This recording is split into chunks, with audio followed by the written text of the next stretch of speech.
Hey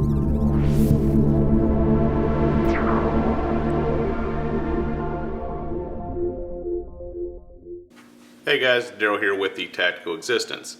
Now I know you guys have seen the title, and this is a gun you guys have been asking to see for quite a while now. This is the Kel-Tec PMR 30. This is a 22 Magnum semi-automatic. Pretty unique. As far as semi-automatics go, you don't see any commercially successful 22 Magnums besides this guy here. So let's get in and have a look. Now, one thing that I do want to talk about here is a lot of you guys have asked, where can I get a hold of one of these? And the best thing I can tell you is to find a good dealer that really cares about its customers and someone that's not going to gouge you over the price. This one here I paid about, I think, $360, $370, somewhere in that neck of the woods. And I got that from a friend of mine that I get a lot of the firearms that I want personally from, and that's CNC Firearms in Brownsville, Kentucky. Really super guys over there, and really do appreciate those guys.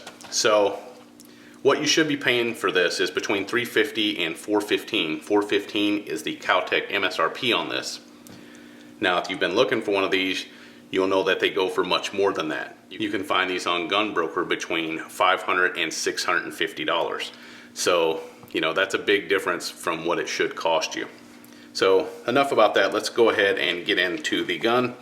Here is the owner's manual. I love the picture that they put on here. I don't know why. It's just a really neat picture. So pretty cool. But inside here, what you're going to get, standard owner's manual. It's going to give you safety instructions on maintenance, and how to break down the gun, cleaning, oiling, that sort of thing. So pretty standard stuff here. So let's set that off to the side here, give you a look at the back. And it's going to come with a trigger lock, and this is a little different than most of the locks that you're going to get in firearms, but this is a wildly different firearm than most of your semi-automatics as well. So this actually goes in the trigger guard here and locks the trigger from being pulled. Set that off to the side. And then here, guys, you can see is the 30 round. That's right, I didn't misspeak there. This is a 30 round magazine.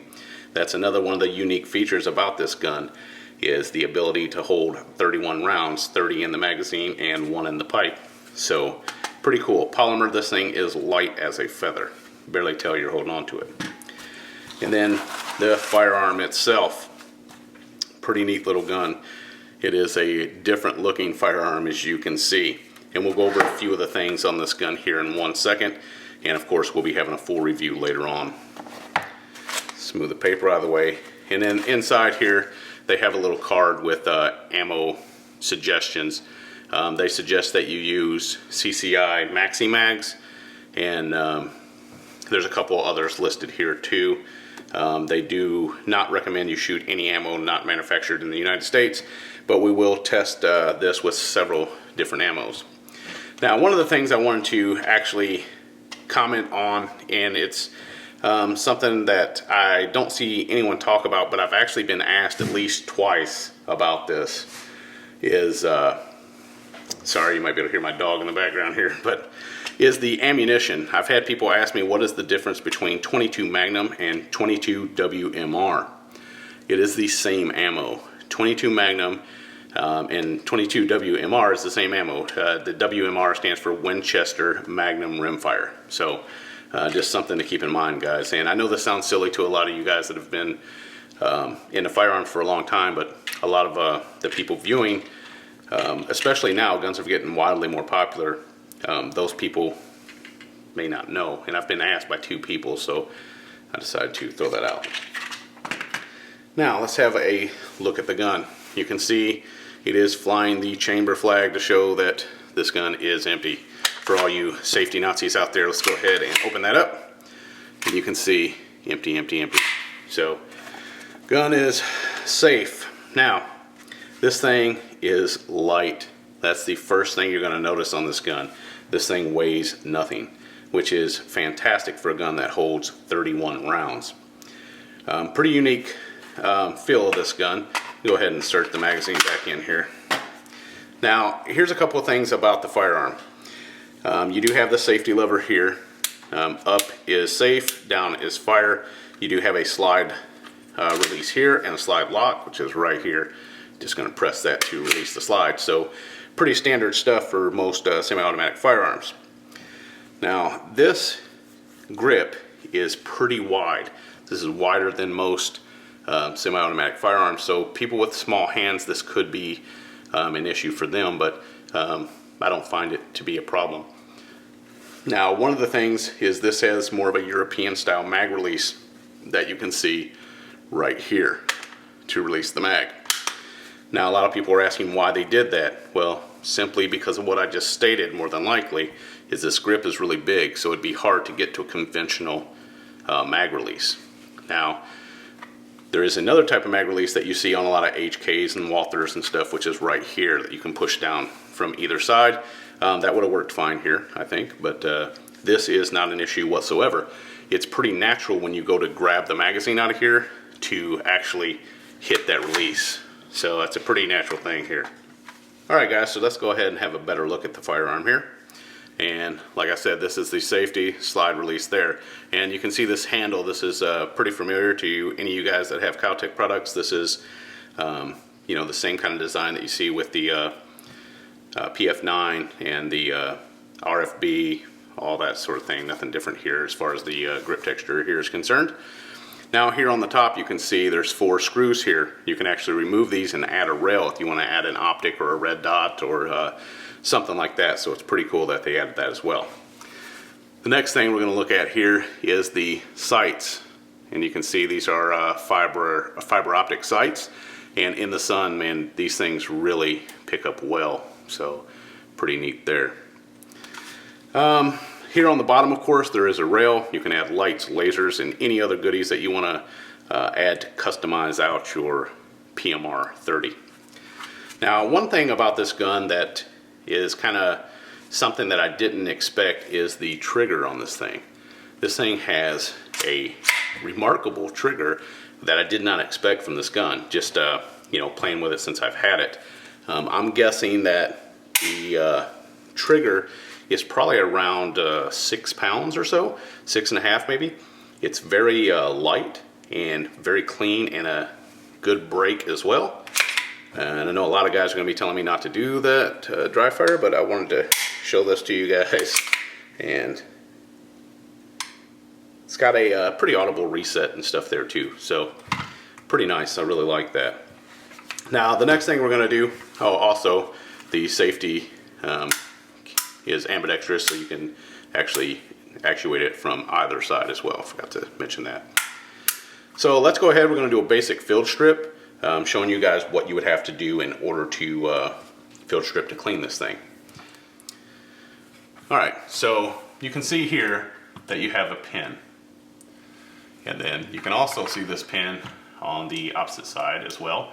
This side is a little bigger than the other side. So what you're going to do is you're going to take this takedown pin out from left to right. And I'm just using a Glock tool here. You could easily use a 22 magnum round or whatever you would like. But I'm going to use this just in case it's a little stiff from being new. I figured it'd be good to have this. So let's go ahead and push that out and pull out the pin here. You can see right here that this pin is actually milled out in the center, and that's what locks it into the frame when you insert it. Taking off the slide is just what you would expect from a semi-auto pistol. You're just going to go ahead and push the slide forward and slide it off of the frame, just like you would any other semi-automatic. Now here you can get a good look at the inside of the frame there. Pretty standard stuff. You're just going to take a brush, knock off any gunk that you need to, and wipe it down. So pretty standard. Let's go ahead and set this off to the side actually. And now we're left with the upper slide here. And this is going to be a little bit different than what you're used to, but not too difficult. Now here's the guide rod, and this is a dual captive guide rod, so these springs don't come off there. I mean, you can actually take them off, but you don't need to. What you need to do first is grab this really tightly, because it is shaped to fit back into this little locking block, and it is under pressure. So you want to grab it a little tightly and pull it forward, and it'll come out at the end of the front of the slide here and allow you to get that out. So let's see if we can get that. All right, pretty easy. So here is the guide rod, and this piece you just seen fall, this is the buffer. That's the buffer, and that fits in the end of the slide there. So set that off, and I'll show you how to put that back on here in just a minute. Now here's the guide rod. Now one side of this guide rod is pointed, and it's that side there that you see, and that's the side that fits into the locking block. This side has a little captive like cotter pin there, and that's the end that fits into this side of the barrel, or this side of the slide that actually pushes out of the front of the slide. So next, this is a little different too than a lot of semi-autos that you may be used to. You're going to actually push the barrel and this locking block forward, and then you just pull the locking block off. So there's the locking block, and then as you can see here, you have these little bumps right here. Those actually fit into the rail down there, and that's what locks it in place. So barrel, pretty simple. Tilt the end up here and pull it right out. Pretty simple. And then let me give you a look here as well, so I can show you where that locking block goes. And then you can see the little openings here. That locking block snaps in there and slides back. So that's pretty much it as far as disassembly for cleaning the gun. Okay, so reassembly is just the reverse order. You're going to take your barrel, pop your barrel in, and you want to push your barrel forward. This is a little different. Take your locking block, you're going to put it in those grooves that I showed you, and then slide the whole barrel and locking block to the rear, and then we're going to get our guide rod out. And I told you the guide rod is pointed on one end. That's this end here, and that's going to go into the locking block part, but you don't want to put that in first. You want to put this end in first. But the first thing you want to do is put in the buffer, and the buffer just sits right here. There's a big half moon here and then a smaller half moon. The big half moon faces down to fit around the barrel there, and it just pops in like that. So you're going to take the guide rod and you're going to pop it in right there, and then in order to get this into that locking block, you're going to push the guide rod forward and slide it into the locking block like so. So the last thing to do is take the slide and mate it to the lower frame here, just like so. And then we're going to take our pin and we're going to go, we pushed it out from left to right, so we're going to push it in from right to left, just like so. And there you have it. Gun is good to go. Throw a mag in. Alright guys, so that's pretty much it. We appreciate you guys being here and watching this first look video of the Kel-Tec PMR 30. We look forward to doing a full review of this gun and just some really fun shooting videos for you guys. Like always guys, don't forget, tactical is not just a word, it's a mindset and a lifestyle. Thanks for watching everybody.